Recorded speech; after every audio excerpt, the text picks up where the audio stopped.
Marco Rubio said in 2015, and he says, I want this thing to be recorded. Yes. Because I want it to be on the record that I said this 11 years ago. Play this clip, Rob. This is Marco Rubio.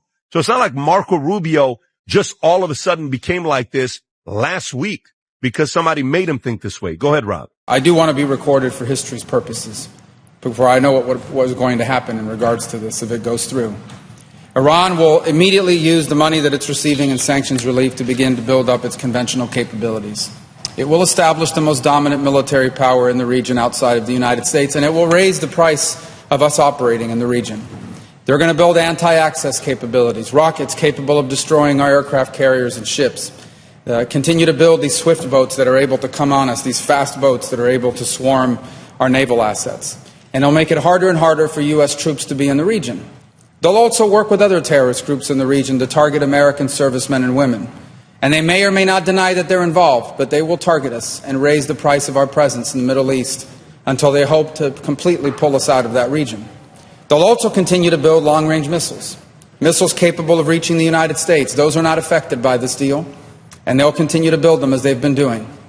And then at some point in the near future, when the time is right, they will build a nuclear weapon.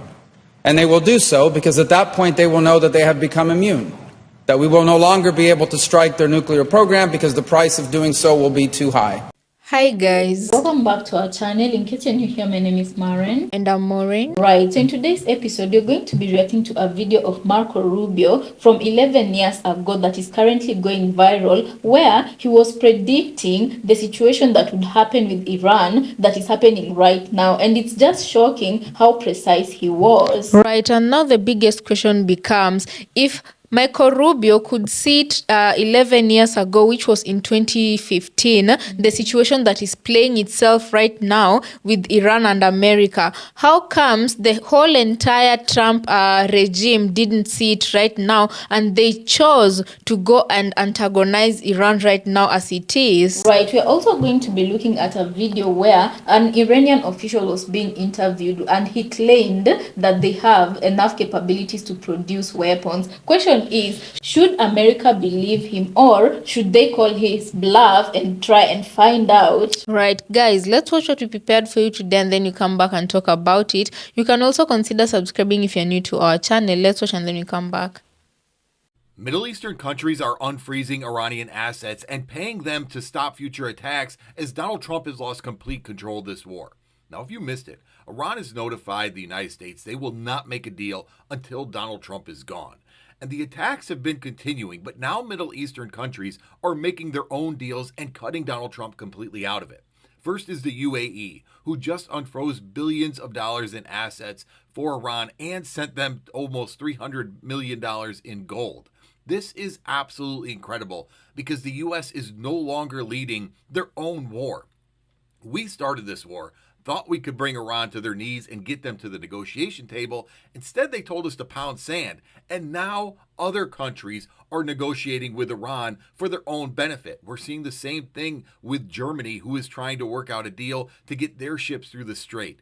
This is an absolute power move by Iran and shows how little control Donald Trump has of this war. And at this point, he's just taking his hands off the wheel and hoping it all works out. A top Iranian military advisor sat down with PBS to give an exclusive interview, and there are a few key points that I think we all need to be aware of. Number one, they are claiming that they are able to manufacture more missiles and drones per day than they have ever used in this war. As in, there is a possibility that their stockpile of munitions is actually growing as the war goes on. And I think from what we know, that is a distinct possibility, given the fact that there are many facilities around Iran that are extremely dug in that could be manufacturing these munitions. We also know that they have a lot of allies around the world that are funneling money and material to Iran to make sure that they can continue to construct these munitions. Not only that, their munitions are much cheaper and simpler to make than the munitions of the US and Israel. The key takeaway being that Iran was always able to increase their munition manufacturing.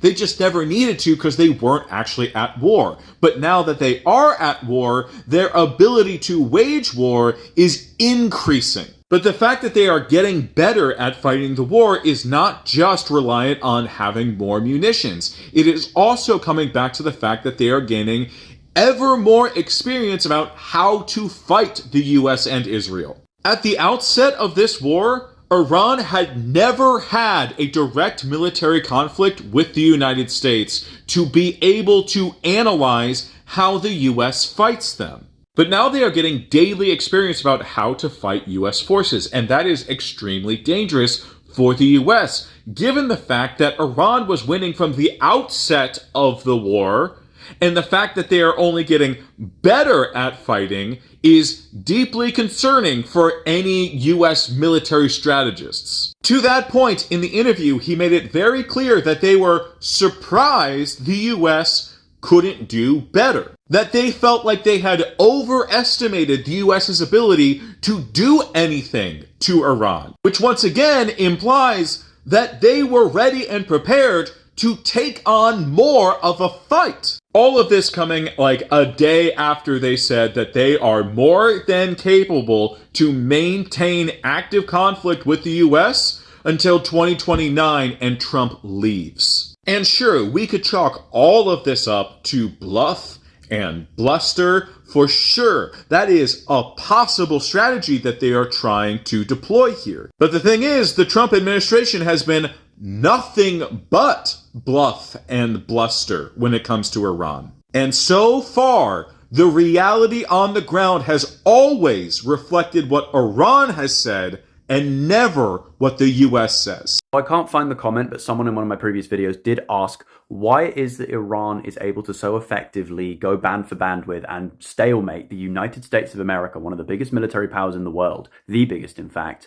despite only having a military budget that is less than 1% of the United States military budget. And the answer involves some bits we've talked about and some bits we haven't. Something that I really like to keep bringing up because it's very interesting, Iran is absolutely enormous. It's big enough to fit Britain, France, and Germany inside with enough room left in its gut for Belgium. Not only is it enormous, but it's also covered in mountains. All these brown bits, mountains. See how it's basically a fortress? You also see how you've got this extremely rugged, unpredictable terrain that would be absolutely amazing for, I don't know, hiding underground production facilities. You've got this much land and this much opportunity to hide military facilities. You're gonna have a lot of them. The reason that they've got so many of them is because it is one of the most consistently sanctioned countries in the world, going all the way back to 1979. Obviously goes without saying that Iran's rhetoric towards the West and America and Israel has been exceptionally hostile, but it's also just a fact that the West has been warmongering quite seriously against Iran for years as well. George W. Bush's Axis of Evil speech name-dropped Iran as one of the big bads of the world. Being faced with the reality that America wanted to go to war with them very, very, very badly, along with being aggressively sanctioned and under various arms embargoes,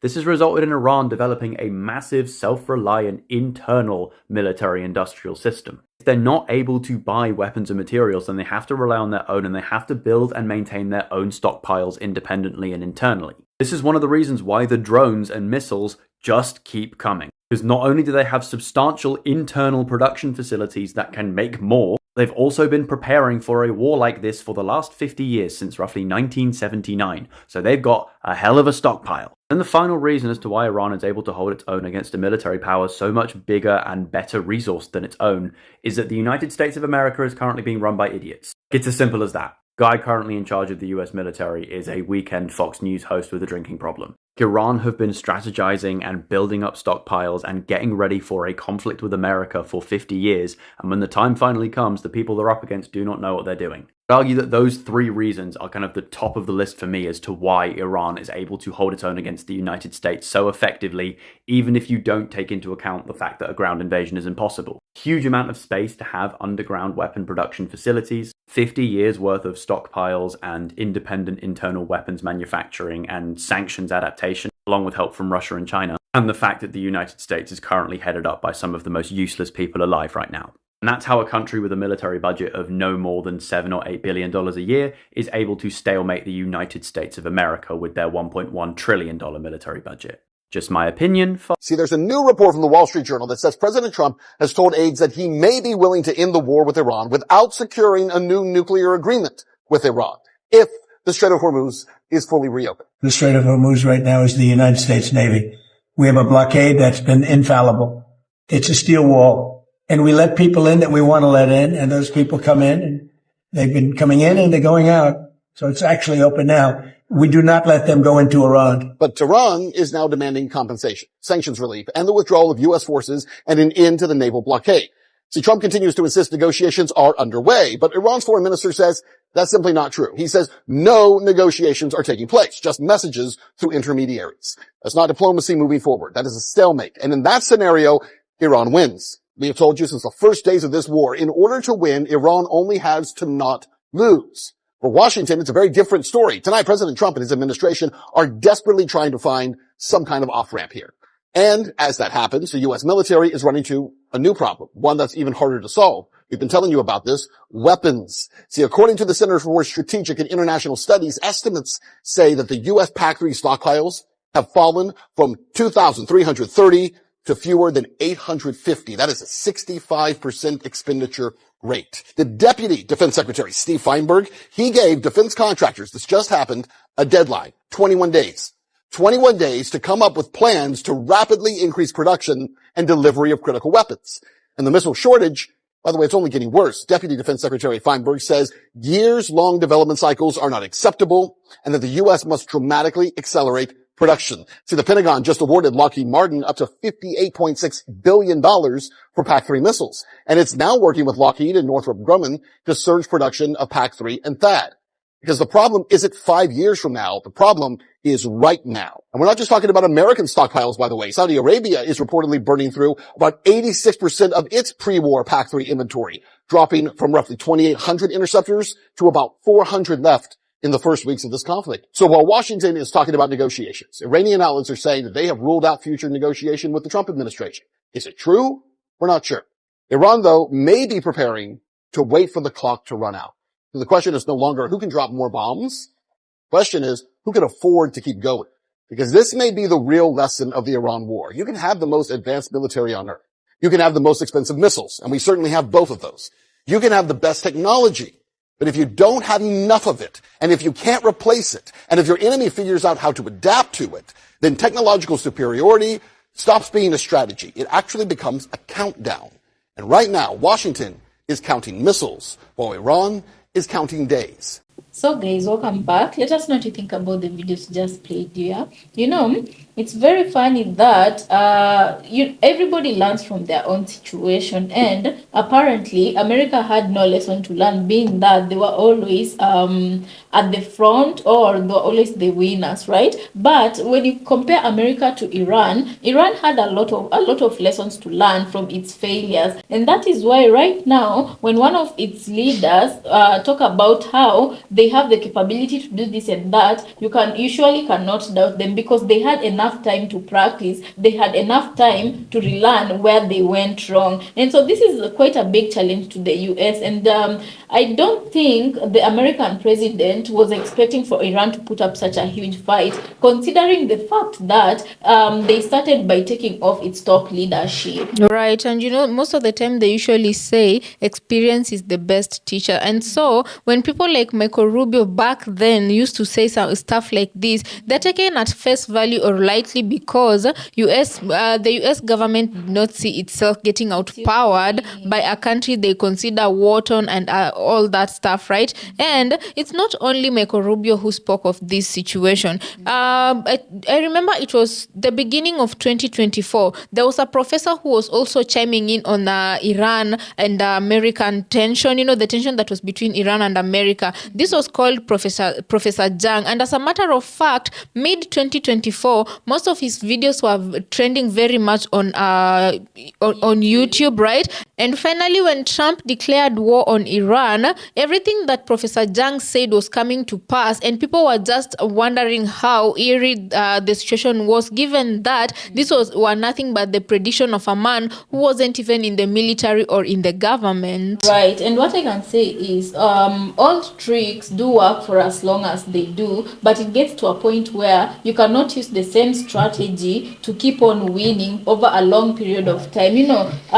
Those tactics are bound to lose power, because at the end of the day, the world is evolving. These tricks are things, the bullying and taking Iran by its arms and making it give up. Those are tricks that could have worked or did work a long time ago, but right now, as new generations are born, they find new ways to handle their problems and to deal with situations. So I feel like maybe there would be a point where Trump taking out the top leadership would have affected Iran back then, but right now I feel like these are the situations that they were prepared for, and moreover, they're meeting new generations that are probably advising the governments differently, and that is why you shouldn't be dealing with the same problem in the same way, in the same situation.